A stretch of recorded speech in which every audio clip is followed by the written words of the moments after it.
Unang Samuel, Kabanata 26. Samantala, nagbalik kay Saul sa Gibeya ang mga Zifeo at sinabi nilang si David ay nagtatago sa kaburulan ng Hakila sa silangan ng Jesimon.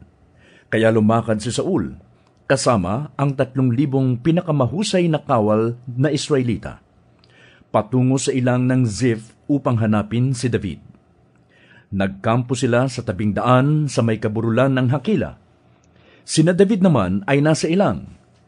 Nang mabalitaan ni David na hinahanap na naman siya ni Saul, pinalakad niya ang ilan sa kanyang mga tauhan upang lihim na magsiyasat.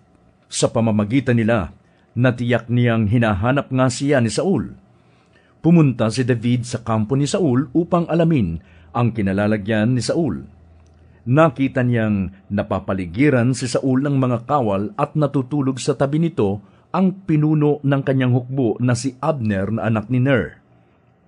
Tinanong ni David ang Heteyong si Ahimelech at si Abisai na kapatid ni Joab at anak ni Sarvia. "Sino ang sasama sa akin sa kampo ni Saul?" "Ako," sagot ni Abisai. Kinagabihan, lihim na pinasok ni David at Abisai ang kampo ni Saul. Dinatnan nila itong tulog na tulog at napapaligiran ni Abner at ng buong hukbo. Ang sibat nito ay nakatusok sa gawing ulunan. Sinabi ni Abisai kay David, "Niloob ng Diyos na mahulog ngayon sa mga kamay mo ang iyong kaaway. Kung gusto mo, tatarakan ko na siya ng sibat.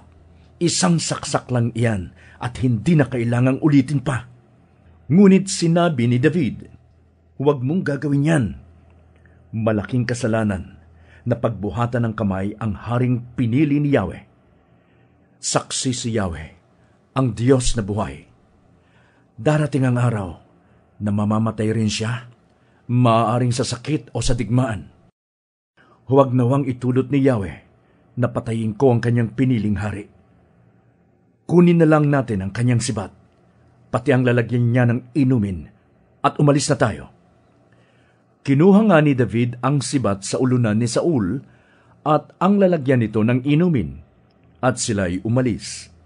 Isa man kina Saul ay walang nagising sapagkat niloob ni Yahweh na makatulog sila ng mahimbing.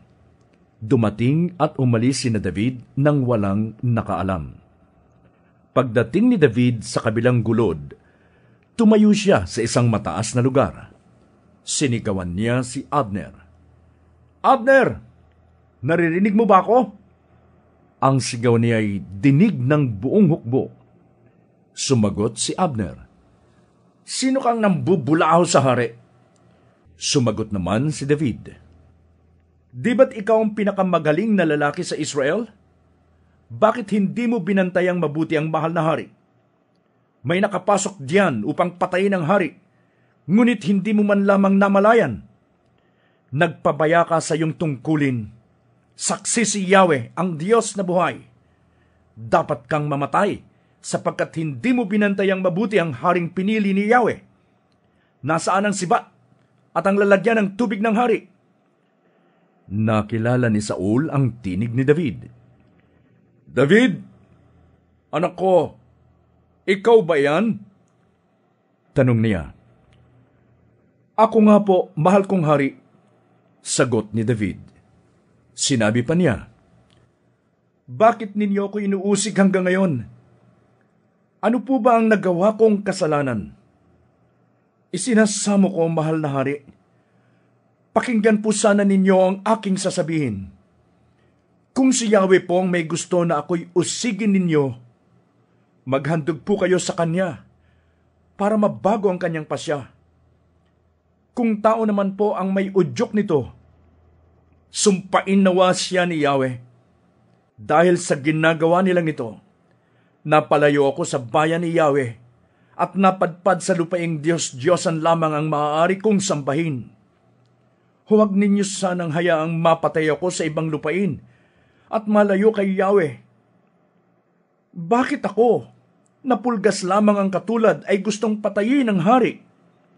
Bakit kailangan pa niya akong habulin na parang isang mailap na ibon?" Sinabi ni Saul, "Nagkamali nga ako David, aking anak, magbalik ka na at hindi na kita gagawa ng masama, sapagkat sa araw na ito'y hindi mo na naman ako pinatay. Naging hangal ako, napakalaki ng kasalanan ko. Sumagot si David, narito ang inyong sibat, mahal na hari. Ipakuha ninyo rito sa isa ninyong tauhan. Ang taong tapat at matuwid ay ginagantimpalaan ni Yahweh. Sa araw na ito'y niloob niyang mahulog kayo sa aking mga kamay. Ngunit hindi ko maaaring pagbuhatan ng kamay ang haring pinili ni Yahweh. Pinahalagahan ko ngayon ang inyong buhay, at naway ganoon din ang gawin sa akin ni Yahweh. Naway iligtas niya ako sa lahat ng kaguluhan. Sinabi ni Saul kay David, pagpalain ka ng Diyos, anak. Marami pang gawaing naghihintay sa iyo, at tiyak kong magtatagumpay ka. Pagkatapos nito'y lumakad na si David at umuwi naman si Saul.